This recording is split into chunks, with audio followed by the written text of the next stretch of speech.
ಮಿಲನದ ವೇಳೆ ಉಗುಳು ಬಳಸೋದು ಸರಿನಾ? ಲೈಂಗಿಕ ಜೀವನದ ಕುರಿತು ಅಗತ್ಯವಾದ ಶಿಕ್ಷಣ ಅರಿತುಕೊಳ್ಳುವುದು ಮುಖ್ಯ. ಪ್ರತಿದಿನವೂ ಹೊಸ ಟ್ರೆಂಡ್, ಹೊಸ ವಸ್ತುಗಳು ಮಾರುಕಟ್ಟೆಗೆ ಬರುತ್ತಲೇ ಇರುತ್ತವೆ. ಲೈಂಗಿಕ ಜೀವನಕ್ಕೆ ಸಂಬಂಧಿಸಿಯೂ ಹಲವಾರು ಹೊಸ ವಿಚಾರಗಳು ಬರುತ್ತಲೇ ಇರುತ್ತವೆ. ಆರೋಗ್ಯಕರ ದಾಂಪತ್ಯ ಜೀವನಕ್ಕಾಗಿ ಇವುಗಳನ್ನು ತಿಳಿದುಕೊಳ್ಳುವುದು ಅಗತ್ಯ. ಲೈಂಗಿಕ ಕ್ರಿಯೆ ನಡೆಸುವಾಗ ಕೆಲವೊಮ್ಮೆ ಲೂಬ್ರಿಕೇಶನ್ ಅಗತ್ಯವಿರುತ್ತದೆ.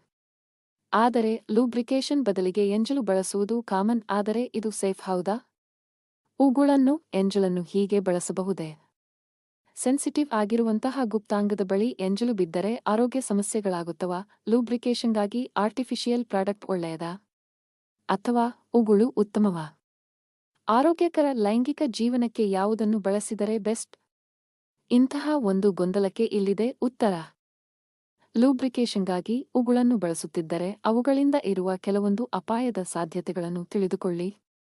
ಫ್ಯಾಂಟಸಿಯಾಗಿ ಹೊಸದನ್ನು ಟ್ರೈ ಮಾಡಲು ಹೋಗಿ ಉಗುಳನ್ನು ಬಳಸಿದರೆ ಇದು ನಿಮ್ಮ ಇಬ್ಬರ ಆರೋಗ್ಯದ ಮೇಲೂ ಪರಿಣಾಮ ಬೀರಬಹುದು. ಎಸ್ಟಿಡಿ ಅಪಾಯ ಹೆಚ್ಚಾಗಿರುತ್ತದೆ. ಅಂದರೆ ಸೆಕ್ಸುವಲಿ ಟ್ರಾನ್ಸ್ಮಿಟೆಡ್ ಡಿಸೀಸ್ಗಳು.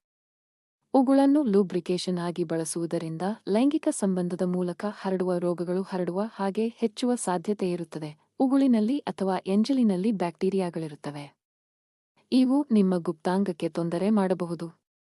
ಕಿರಿಕಿರಿಯಾಗುವುದು, ತುರಿಕೆ, ಅಲರ್ಜಿ ಆಗುವ ಸಾಧ್ಯತೆಯೇ ಇರಬಹುದು. ಉಗುಳುವಿಕೆ ಲ್ಯೂಬ್ರಿಕೇಶನ್ ಆಗಿ ಬಳಸುವುದು ಅಷ್ಟು ಸೂಕ್ತವಲ್ಲ. ಇದು ಇಬ್ಬರ ಆರೋಗ್ಯದ ಮೇಲೆಯೇ ಕೆಟ್ಟ ಪರಿಣಾಮ ಬೀರುವ ಸಾಧ್ಯತೆ ಇದೆ. ಸೋಂಕು, ಅಲರ್ಜಿ, ತುರಿಕೆ ಕಂಡುಬರುವ ಹೆಚ್ಚಿನ ಸಾಧ್ಯತೆಯಿರುತ್ತದೆ. ಏಕಾಂತದಲ್ಲಿ ನೀವು ರೊಮ್ಯಾನ್ಸ್ ದೃಶ್ಯಗಳನ್ನು ಕಲ್ಪನೆ ಮಾಡಿಕೊಳ್ಳಿ.